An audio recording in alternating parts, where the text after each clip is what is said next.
Hello students, हम पढ़ रहे थे भूआकृति विज्ञान में चट्टानें। हमारा टॉपिक चल रहा था चट्टान का। चट्टान, रॉक्स। इसके अंदर हमने चट्टानों की बात की जिसमें आग्नेय अवसादी का अंत्य चट्टान हम पढ़ रहे थे, जिसमें आग्नेय चट्टान की हम चर्चाएं कर रहे थे। आग्नेय चट्टान में हमने मुख्य रूप से सिलिका की मात्रा के आधार पर पढ़ लिया है और हमने रासायनिक संगठन के अकॉर्डिंग पढ़ लिया है, और मैग्मा का जो जमाव है उसके अकॉर्डिंग अपने को पढ़नी है। मैग्मा के जमाव के आधार पर दो तरीके की चट्टानें होती हैं। एक तो कौन सी होती है? बहिर्वेदी होती है, बहिर्वेदी आग्नेय चट्टान, और एक होती है अंतर्वेदी या अभ्यंतरिक भी बोलते हैं, या आंतरिक भाग की चट्टान। आंतरिक भाग की आग्नेय चट्टान, ये पढ़नी है। जिसमें से पहले क्रम की जो बहिर्वेदी आग्नेय चट्टान है इसकी हम चर्चाएं कर लेते हैं। इसकी बात करें, जब ज्वालामुखी का लावा है, ये क्या होती है आग्नेय चट्टान? जब ज्वालामुखी का लावा धरातल पर आ जाता है पृथ्वी के आंतरिक भाग में, जैसे मानो ये भाग है, इसके आंतरिक भाग में इसके पिच्छक के माध्यम से जब लावा बाहर आता है तो आंतरिक भाग का जो लावा बाहर आ जाता है, धरातल के ऊपर आ जाता है, तो इसका जो ठोस रूप धारण होता है, यानी वो लावा ठंडा होता है और ठंडा होने से वो जमता है तो उसका ठोस रूप हो जाता है। ठोस रूप होता है तो उसके हम बाह्य आग्नेय चट्टान कहते हैं।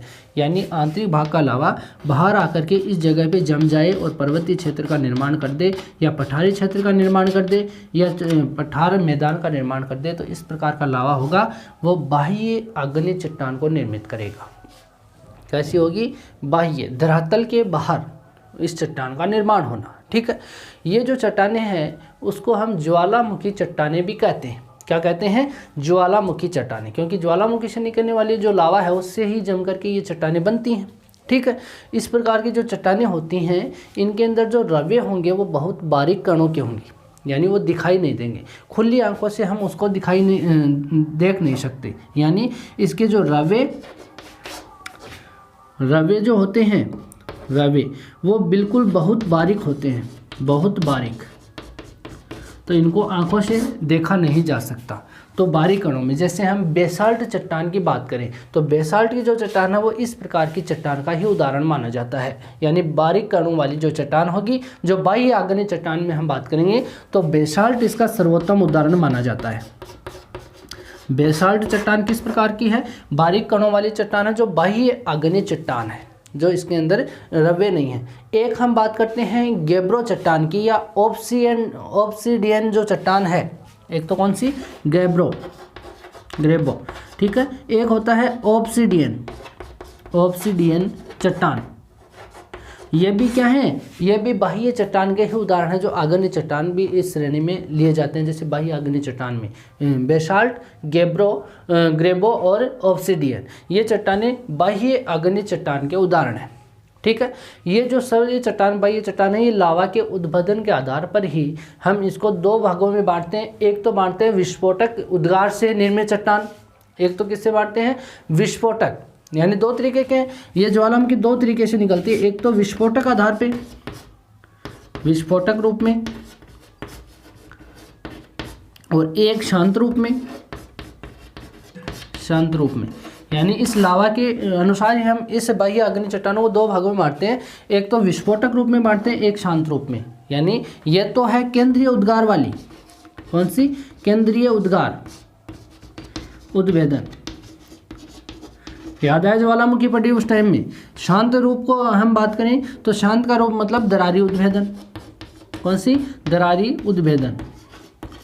तो इससे जो चट्टानें निर्मित होती हैं, एक तो विस्फोटक उद्गार से निर्मित जो चट्टानें होती हैं, जो विस्फोट के साथ उद्गार निकलता है। ठीक है, इसके आकार में हम देखें तो जो ठोस पदार्थ बड़ी ऊंचाई में उछाल दिए जाते हैं, बड़ी ऊंचाई में जैसे हम बात करें ज्वालामुखी के साथ में जो बड़ी ऊंचाई तक जो क्षेत्र में जो विखंडित चट्टान के टुकड़े जाते हैं वो कौन कौन से होते हैं? हमने बात की थी ज्वालामुखी में बम है, लेपिली है, ब्रेसिया है, प्यूमिस है, पायरोक्लास्ट प्रकार के जो पदार्थ होते हैं उस प्रकार की जो चट्टानें हैं वो यहाँ पे बाह्य आग्नेय चट्टान का रूप है। ठीक है। शांत प्रकार का जो उद्भेदन होता है जिसके अंदर मैग्मा धरातल पर शांत रूप में बाहर आता है तो उसका जो लावा प्रवाह उसको हम कहते हैं लावा का प्रवाह यानी बहना। शांत रूप में होता है तो लावा बहता है यानी पतला हाथ बहेगा। तो उस प्रकार के जो लावा होगा या तो वो चादर का निर्माण करता है जो संरचना बनाएगा, तो चादर के रूप में वो संरचना बनाएगा जिसको हम पठारी क्षेत्र भी कहते हैं। क्या कहते हैं? पठार कहते हैं। जैसे इस भाग में यहाँ से लावा निकला, निकलते ही यहाँ पे ये शांत रूप में निकला तो यहाँ पे फैल गया, इधर फैल गया, यहाँ निकला ये फैल गया।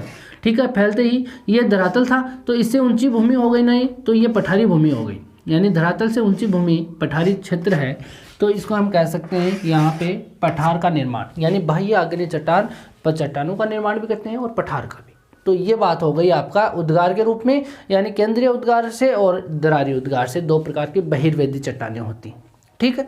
फिर हम बात करते हैं अभ्यांतरिक या आग्नेय चट्टान की। तो अभ्यांतरिक और आग्नेय जो चट्टान होती हैं जब मैग्मा धरातल पर पहुंचता है उससे पहले ही, जैसे यहाँ पे पहुँचता है उससे पहले ही यहाँ पर कोई दरारें हो सकती हैं। यहाँ पे नीचे के रूप में जैसे हम आंतरिक चट्टान के रूप में हम कहें तो या तो नीचे एकदम गहराई पर ही जमा हो जाती हैं, वो आने से पहले ही वहाँ आंतरिक चट्टानों में जो दरार है जो इसके अंदर हम यूँ कह सकते हैं मार्ग आता है, जो संधि आती हैं दो चट्टानों के बीच में जो संधियाँ होती हैं, दरार होती हैं, उनके अंदर वो मैग्मा चला जाता है और वहाँ जमा हो जाता है। तो आंतरिक भाग में इसके अंदर भी दो प्रकार की चट्टानें होती हैं। अभ्यांतरिक में एक तो पातालीय आंतरिक आग्नेय चट्टान होती हैं, एक तो कौन सी होती हैं? पातालीय, और एक होती है मध्यवर्ती, एक होती है मध्यवर्ती। एक तो कहाँ होती है? इस पाताल में ही हो जाती है, एक इस मध्यवर्ती क्षेत्र में होती है, ऊपर आती है, इसको तो हम बहिर्वेदी दिखाई देते हैं। समझ गए? तो मध्यवर्ती क्षेत्र में भी इसके जो जमाव है इन संधियों के अंदर चली जाती है जिसके कारण ये चट्टानें बन जाती हैं। ठीक है। तो हम पढ़ते हैं पातालीय चट्टान। पातालीय आंतरिक आग्नेय जो चट्टान होती हैं, पाताल शब्द यूनानी भाषा का शब्द है, प्लूटोनिक से बना है जिसका अर्थ होता है पाताल। ठीक है। इसका निर्माण अत्यधिक गहराई में होता है। इस चट्टान का निर्माण कहाँ होता है? पृथ्वी के आंतरिक भाग में अत्यधिक गहराई में। ठीक है। इनमें रवे व कण जो होते हैं बहुत मोटे व स्पष्ट रूप में होते हैं, बहुत मोटे और स्पष्ट रूप में होते हैं। जैसे हम कह सकते हैं ग्रेनाइट, जो ग्रेनाइट की चट्टान है वो आंतरिक भागी पातालीय आग्नेय चट्टान का ही सर्वोत्तम उदाहरण मानी जाती है। यानी ग्रेनाइट के पत्थर में रवे और कण जो होते हैं वो मोटे होते हैं, जिनको हम खुली आंखों से हम बिना यंत्रों के माध्यम से भी उसके दानों को, रवों को आसानी से देख सकते हैं। ठीक है। तो आंतरिक भाग की जो पातालीय चट्टान है उसके अंदर सर्वोत्तम उदाहरण कौन सी चट्टान का है? ग्रेनाइट का है, ग्रेनाइट। ठीक है। ये चट्टान है। मध्यवर्ती जो चट्टानें हैं, इस मध्यवर्ती चट्टान की बात करें तो हम कह सकते हैं जो भूगर्भ से उठने वाला जो लावा है, भूगर्भ से जो लावा ऊपर की ओर आता है तो कभी कभी वो धरातल तक नहीं पहुंच पाता और वह मार्ग की जो संधियां होती हैं, जो चट्टानें होती हैं, उनकी संधियों और दरारों में ही जाकर के जम जाता है। तो मध्यवर्ती आर्थिक इनको क्या कहेंगे? मध्यवर्ती आंतरिक आग्नेय चट्टान कहेंगे।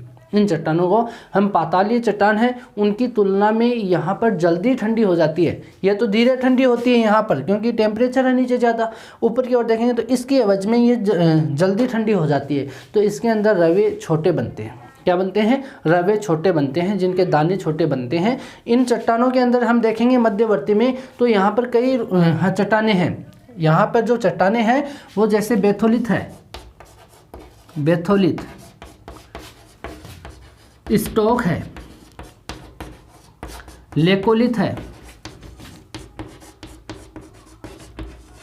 लेपोलिथ है, फेकोलिथ है, फेकोलिथ। ठीक है। और इसके अंदर सिल है और डाइक है। और कौन सी है? डाइक। ये जो चट्टानें हैं, ये चट्टानें यहाँ पर मध्यवर्ती आंतरिक चट्टान के उदाहरण हैं। ये चट्टानों के प्रकार नहीं है, ध्यान रखना, ये केवल आंतरिक चट्टान के रूप हैं। ये क्या है, आंतरिक चट्टान के रूप हैं, यानी इनकी आकृति के अकॉर्डिंग इनको ये नाम दिया गया है। यानी किस किस रूप में ये चट्टान बनी हुई है, प्रकार नहीं है, ध्यान देना, इसको प्रकार नहीं कहते, केवल ये रूप हैं, केवल इनकी आकृति के कारण यहाँ पर इस प्रकार की आकृति बन गई, इसको हमने यहाँ पे बेथोलित कह दिया। क्या कह दिया, बेथोलित।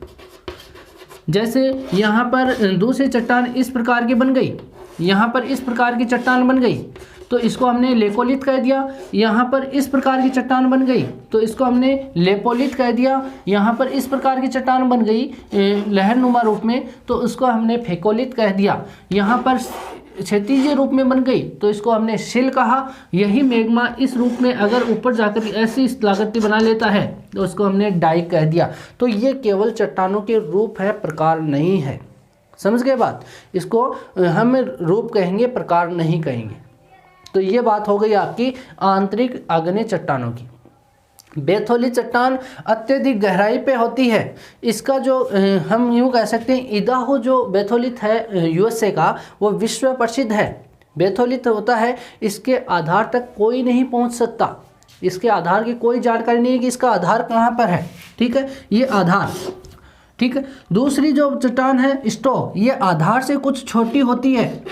आधार से क्या होती है, छोटी, आकृति में छोटी होती है, जिसको स्टोक कहते हैं। लेकोलित, जिसका आधार तो समतल हो, जिसका आधार समतल हो और इसे गुंबदनुमा आकृति में इसकी आकृति बनी हुई हो, उस चट्टान को यहाँ पे लेकोलित कहते हैं।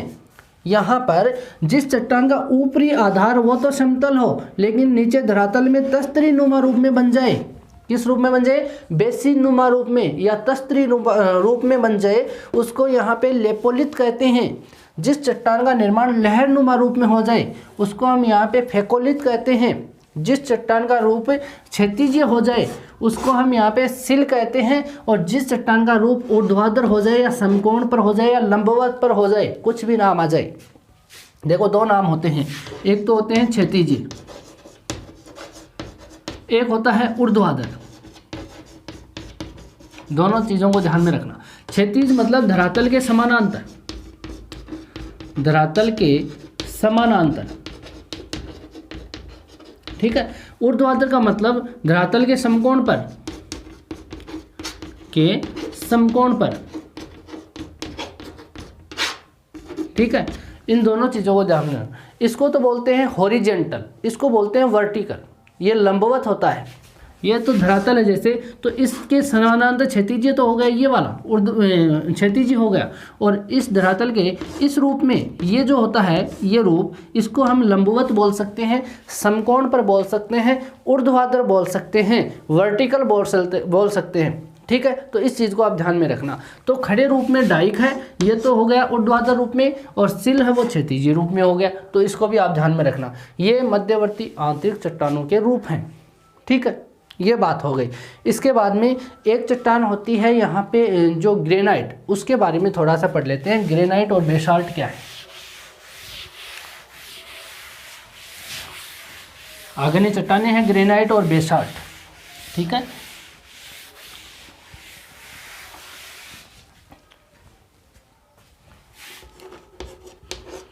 ग्रेनाइट, ये जो चट्टान होती है ग्रेनाइट, ये आंतरिक पातालीय आग्नेय चट्टान है। ये हमने पढ़ लिया है। कैसी चट्टान होगी, पातालीय आग्नेय चट्टान है। निर्माण अत्यधिक गहराई में होते हैं। रवे और कण क्या होते हैं, बड़े बड़े होते हैं, ठीक है।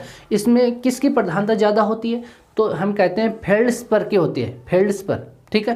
क्वार्टज की खनिज होते हैं, क्वार्टज और आर्थोक्लास, इनकी अधिकता ज़्यादा होती है। ग्रेनाइट में कौन कौन सी चीज़ों की अधिकता होती है, फेल्डस्पर की होती है, क्वार्टज की होती है, आर्थोक्लास की होती है, ठीक है। इस प्रकार की जो चट्टानें हैं ग्रेनाइट प्रकार के, इनके जो रूप हैं, समूह है, यानी किन समूह के ग्रेनाइट का जो समूह है उनके अंदर कौन कौन सी चट्टानें आती हैं, जैसे रायोलाइट आती है, प्यूमिस आती है, ओब्सिडियन आती है, पिच स्टोन आती है। ये सारे के सारे ग्रेनाइट के समूह हैं, ठीक है। तो इनका प्रयोग जो होता है, ग्रेनाइट जो होता है इसका प्रयोग या तो भवन निर्माण में होता है, आप देखते हो, या सड़क निर्माण में भी होता है, ठीक है, आग्नेय चट्टानों का, ठीक। इसके बाद में हम बेसाल्ट चट्टान की बात करते हैं। जो बेसाल्ट चट्टानें हैं, बेसाल्ट, ये जो चट्टानें हैं ये चट्टानें बारीक कणों वाली होती हैं, यानी ग्रेनाइट तो मोटे कणों वाली होती हैं, रवेदार होती हैं, जबकि बेसाल्ट बारीक कणों वाली होती है। और बहिर्जात आग्नेय चट्टान है, वो तो अंतर्जात है, ग्रेनाइट अंतर्जात है, बेसाल्ट चट्टान कैसी है, बहिर्जात आग्नेय चट्टान है। ठीक है। सिलिका की अधिकता सबसे ज़्यादा इसमें होती है। लोहा भी प्रचुर मात्रा में पाया जाता है, लोहा प्रचुर मात्रा में किस में पाया जाता है, बेसाल्ट में। और इसके अंदर सिलिका की जो मात्रा होती है उसकी भी अधिकता होती है, किसमें होती है, बेसाल्ट चट्टान में होती है। इसके बाद में एक स्थलाकृति और होती है जिसको बोलते हैं मेसा।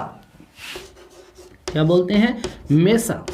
ये मेसा क्या होते हैं, कई बार आपने सुना होगा मेसा बूटी, ये नाम आते हैं मेसा बूटी। मेसा क्या होता है, मेसा होता है जब बेसाल्ट आग्नेय चट्टान, ध्यान से सुनना, बेसाल्ट आग्नेय चट्टान का निक्षेपण, यानी बेसाल्ट की जो चट्टान है उसके अपरदन के कारण उसका जो निक्षेपण होता है वो मुलायम किसी चट्टान के ऊपर हो जाता है।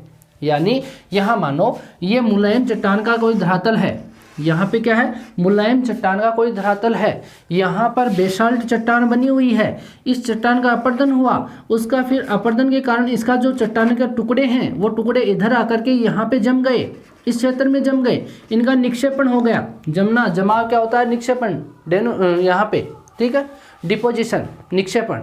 ठीक है, यहाँ पर ये जो निक्षेप हुआ है इस चट्टान का, तो यहाँ पर किसी भी क्षेत्र में यहाँ पे कोई प्रक्रम यहाँ पे प्रभावी हो गया, और प्रक्रम जो होते हैं, बाह्य प्रक्रम, बहिर्जात जो कारक होते हैं, वो यहाँ से बीच से इस मुलायम चट्टान का कटाव कर देते हैं, जल्दी इसको अपर्दित कर देते हैं। तो यहाँ पर ये चट्टान है वो जल्दी ही क्या हो जाएगी, अपर्दित हो जाएगी, यानी इस रूप में यहाँ पर कुछ मात्रा में बची रहेगी, और यहाँ की जो चट्टान है वो चट्टान यहाँ पर अपर्दित हो जाएगी। समझ गए बात। ऊपर की ओर यहाँ पे बेसाल्ट का निक्षेपण है, जबकि नीचे जो मुलायम चट्टान है इसका अपरदन जल्दी हो जाता है। तो कठोर चट्टान है, ऊपर वाली कठोर चट्टान है, वो मुलायम चट्टान के ऊपर टोपी की तरह दिखाई देती है। यहाँ पर ये मुलायम चट्टान है, ये कठोर चट्टान है, ये बेसाल्ट के जो निक्षेपण वाले क्षेत्र वो कण है, यानी चट्टान कौन सी है, बेसाल्ट वाली, ये कठोर चट्टान है, ये मुलायम चट्टान है। तो हमें दूर से देखने पर ये एक टोपी की भांति नजर आती है, यानी मुलायम चट्टान के ऊपर ये कठोर चट्टान के टुकड़े हैं वो यहाँ पे टोपी की तरह नजर आती हैं। तो इस आकृति को यहाँ पे क्या कहते हैं, मेसा कहते हैं। इसको यहाँ पे क्या कहते हैं, मेसा। और मेसा की आकृति जो है वो आकृति अगर टेबल या मेज जैसी होती है, कैसी आकृति है, टेबल या मेज, आपने टेबल देखी होगी इस तरीके से, यहाँ पर इस प्रकार की टेबल है, तो आपने टेबल जैसी आकृति देखा, इसको तो हमने यहाँ पे क्या कहा, मेसा कहा है। इसकी आकृति टेबल नुमा होती है, जबकि इसका जो आकार है अगर वो छोटा है, यानी इस आकार के छोटे टुकड़े में हो गई ये, ठीक है, तो इसको यहाँ पे क्या कहते हैं, बूटी कहते हैं। बड़ा आकार मेसा, इनका है मेसा का ही छोटा आकार बूटी। तो इसको आप ध्यान रखना, मेसा बूटी क्या होते हैं, बेसाल्ट के निक्षेपण की जो वो चट्टान जो मुलायम चट्टान के अपरदन होने के कारण टोपी की भांति अपने को नजर आती है, उस आकृति को कहते हैं मेसा, और उसका छोटे रूप को क्या कहेंगे, बूटी कहेंगे। तो इस ध्यान में आपको इसको आग्नेय चट्टान को ध्यान में रखना है। ठीक है, इसके बाद में आग्नेय चट्टान में जो 5वां प्रकार था, जो हमने यहाँ पे इसके कणों के रूप में 5वां प्रकार देखा था आग्नेय चट्टान का, बनावट के आकार के रूप में, उसके अंदर सबसे पहले हमने क्या कहा, पेग्मेटेटिक आग्नेय चट्टान। ठीक है, इसके अंदर वह अंतर्वेदी या आंतरिक चट्टान जो माना जाता है, जिसमें जो क्रिस्टल या कण जो होते हैं, रवे जो होते हैं, उनका आकार जो होता है वो बड़ा होता है। यानी पेग्मेटेटिक जो अंतर्वर्ती जो चट्टान है, आंतरिक भाग की चट्टान है, ठीक है, आंतरिक भाग की चट्टान है, उसके रवे कैसे होंगे, मोटे। तो उस प्रकार की चट्टान को क्या कहेंगे, पेग्मेटेटिक। ठीक है, फेनरेटिक दूसरी चट्टान कौन सी है, फेनरेटिक। इसके जो कण होते हैं वो पेग्मेटेटिक से कुछ कम बड़े होते हैं, यानी उससे छोटे होते हैं। किससे, पेग्मेटेटिक जो कण है, क्रिस्टल है उसके, उससे छोटे कणों की होती है। तो इस प्रकार की जो चट्टान होगी वो हमें खुले आंखों से हमें आसानी से दिखाई दे सकते हैं, उसके जो कण है वो हम देख सकते हैं। तो उस प्रकार की चट्टान आंतरिक आग्नेय चट्टान ही है, ये भी क्या कहलाएगी, फेनरेटिक। पेग्मेटेटिक सबसे बड़े कण या क्रिस्टल, दूसरी पेग्मेटेटिक, तीसरी अफेनेटिक जो चट्टान है, ये भी अत्यंत जो बारीक कण होते हैं उसके अनुसार ही बनी हुई होती है, जो कि चट्टान बहिर्वेदी है। यानी बाह्य आग्नेय जो चट्टान है उसका रूप है अफेनेटिक, जबकि पेगमेटेटिक और अफेनेटिक जो चट्टान है, पेगमेटेटिक और फेनरेटिक जो चट्टान है वो तो अंतर्वेदी है, और ये अफेनेटिक जो चट्टान है ये चट्टान बहिर्वेदी है, यानी बाह्य चट्टान का रूप है। ठीक है, ये जल्दी ही शीघ्र ही ये ठंडा हो जाता है, जिसके कारण इसके कण क्या होते हैं, बहुत बारीक हो जाते हैं। फिर हम गलासी चट्टान की बात करते हैं। गलासी चट्टान जो होती है वो बहिर्वेदी चट्टान है, आग्नेय चट्टान मानी जाती है। इसके कण भी बिल्कुल सूक्ष्म कणों से, यानी बारीक कणों से भी एकदम सूक्ष्म कणों से निर्मित मानी जाती है इस चट्टान को भी, जो कि चमकदार चट्टान होती है। यानी हम दो चट्टानों की बात की थी, एक तो ऑब्सीडियन चट्टान की बात की थी, एक पिच स्टोन की बात की। ये जो चट्टानें हैं बिल्कुल बारीक कणों की चमकीली चट्टानें हैं, हमने शुरू में बात की थी। इस प्रकार की चट्टान को यहाँ पे गलासी चट्टान कहते हैं। क्या कहते हैं इसको, गलासी प्रकार की चट्टान कहते हैं। एक होता है फ्रैगमेंटल।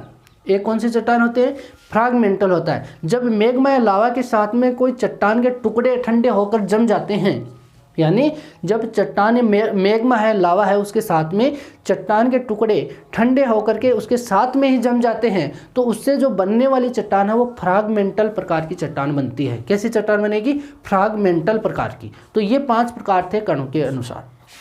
आग्नेय चट्टान वापस रिपीट कर रहा हूँ, पेगमेटेटिक, ठीक है, फेनरेटिक, ये दोनों अंतर्वर्ती चट्टान है, आंतरिक भाग की चट्टान है। अफेनेटिक बहिर्वर्ती चट्टान है, जो सूक्ष्म महीन कणों की चट्टान है। गलासी और भी महीन की है, जिसमें ऑब्सीडियन, पिच स्टोन जैसी चमकीली चट्टानें हैं बारीक कणों वाली, उस प्रकार के उदाहरण देखने को मिलते हैं। फिर हमने फ्रैगमेंटल की बात की, जो पहले ऑब्सीडियन वो गलासी प्रकार की हैं, और अब फ्रैगमेंटल जो चट्टानें हैं वो लावा के साथ में जो चट्टानों की कण है वो ठंडा होकर के जमने से जो निर्मित चट्टान है वो चट्टान यहाँ फ्रैगमेंटल प्रकार की चट्टान बनती है। ठीक है, ये बात हो गई आग्नेय की। इसके बाद में हम चर्चा करेंगे अवसादी चट्टान की। सेडिमेंट्री जो रॉक्स है, यानी अवसादी जो चट्टान है उस चट्टान की हम चर्चा करेंगे, और वो करेंगे हम नेक्स्ट वीडियो में। आज के लिए इतनी बातें करेंगे। Thank you.